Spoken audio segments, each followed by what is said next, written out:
Okay, next we will move to the derivation of the I-V characteristic.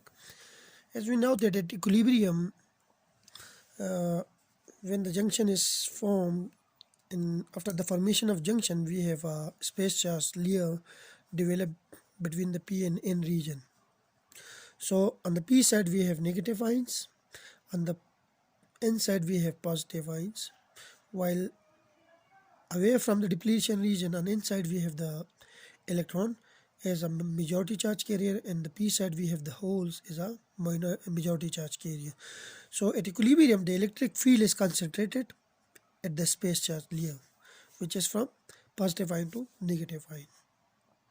Now when external voltage is applied to the junction, the electric field is still concentrated to the space charge layer, and outside of the space charge layer the electric field is very small.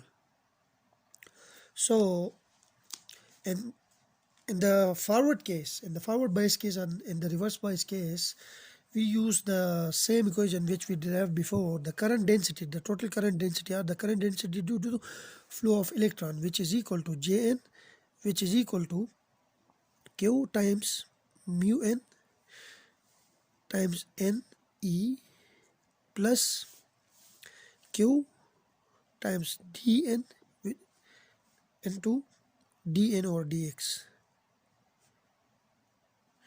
where Q is the charge, mu n is the mobility of electron, n is the number of electron, E is the electric field.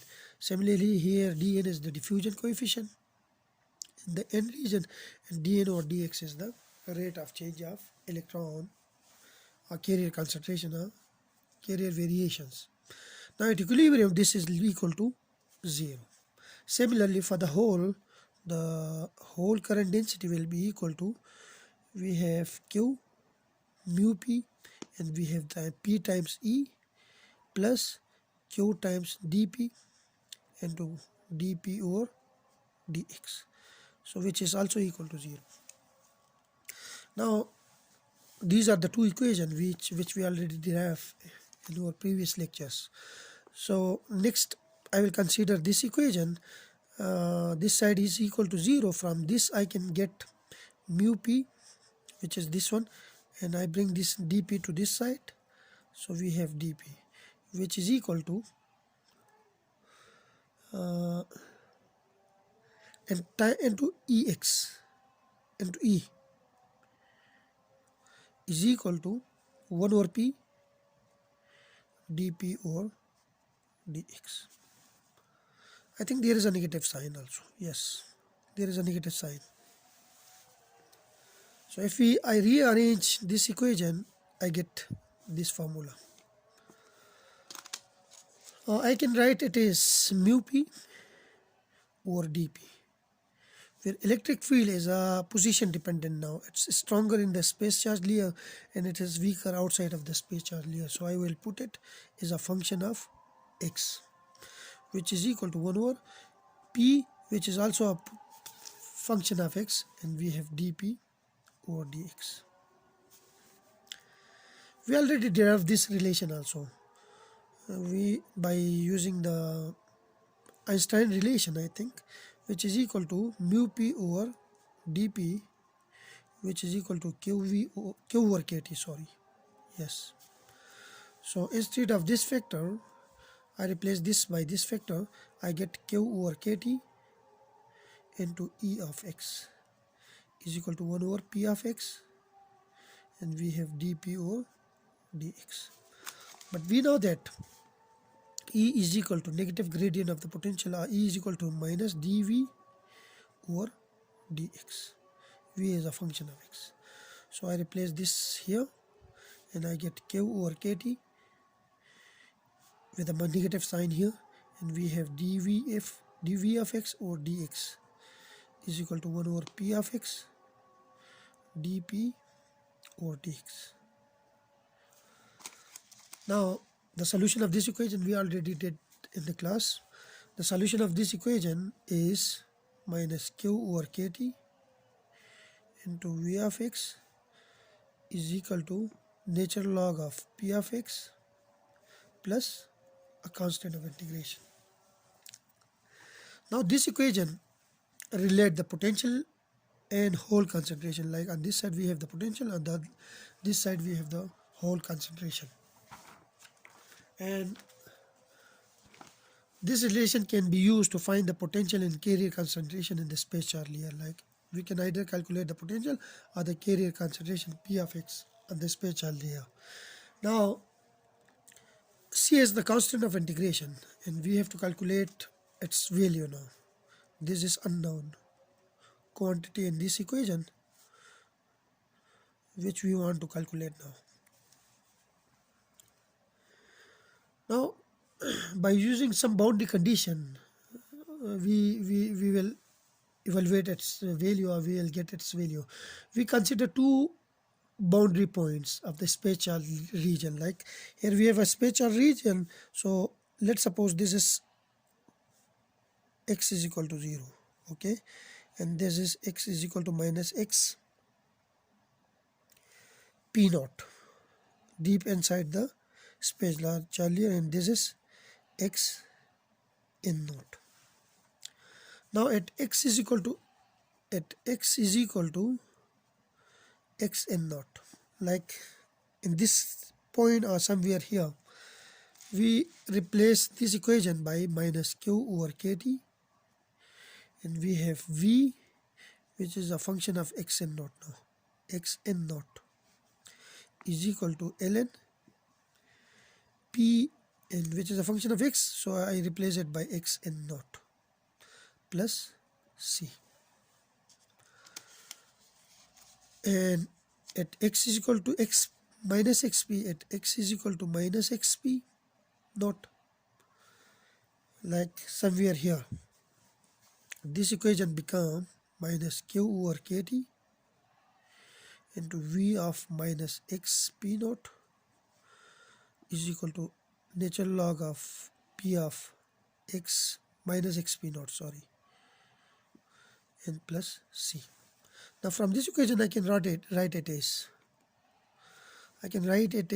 minus q over kt, and I replace this v x naught by v nb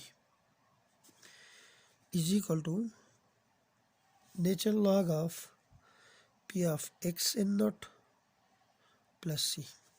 And similarly, this equation I can write it as minus q over kt. We have v pb is equal to ln p of xp naught or minus xp naught, yes, plus c. Now here I replace this v of xn naught by vnb. What is vnb? vnb stand for, like v is the potential, n stand for n region, and b for bias.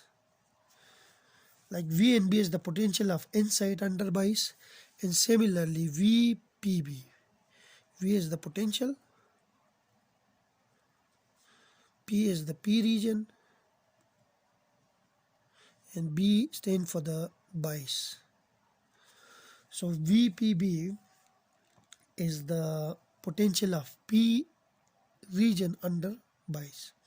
Now subtracting equation, let's suppose this is equation 1 and this is equation 2. Subtracting equation 2 from 1, we get, if we subtract equation 2 from 1, we get q over kt into, we have vnb minus vpb is equal to ln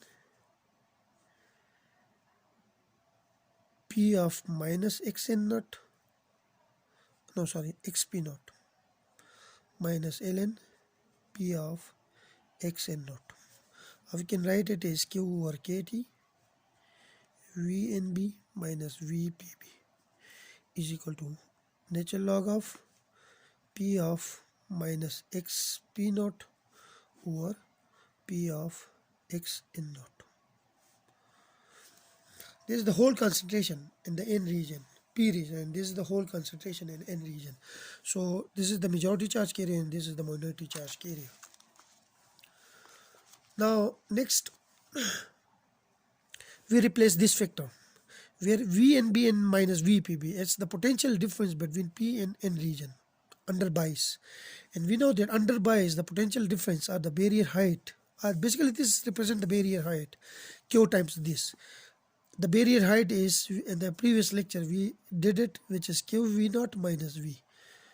So if I replace this factor, I will replace this as by this one because they have the same meaning. This is the potential difference between P and N region, and this is also the potential difference between P and N region. So we have Q over KT and we have V naught minus V is equal to natural log of P of minus XP naught over P of X in naught. This is the whole concentration in P region and this is the whole concentration in N region. Now in case of forward bias, V is positive, this V is positive. The potential difference is reduced in forward bias, while in case of reverse bias V is negative. So this factor will become larger, so the potential difference is increased by the, in the case of reverse bias. Now this bias voltage change the whole electron concentration in the P and N region. Now the whole electron concentration are different from the equilibrium concentration. So we replace this factor Px, the whole concentration at minus xp naught and the whole concentration at xn naught are now concentration which are different from the equilibrium concentration. Since the bias is small, we can assume that the whole concentration at minus xp naught is not changed because this is the majority charge carrier. If we apply a small bias, then might be a few holes will move from P side to N region and inside, but the overall concentration of the majority charge carrier is not affected much. So we will keep it is like this, like we replace it by the equilibrium concentration, which is PP naught, while on this side this is the whole concentration in N region. So if we bias the P junction with a small voltage, then holes move from P side to P region to N region. So we have the concentration is now bigger. So we will keep it as like this. So using, like, we replace by this P of minus XP naught by the PP naught, while we will keep P of X in naught as it is like P of X in naught. So we get Q over KT V naught minus V is equal to ln PP naught over Px in naught. So we reach to this point. I will stop my video here. In the next video we will move forward. Thank you.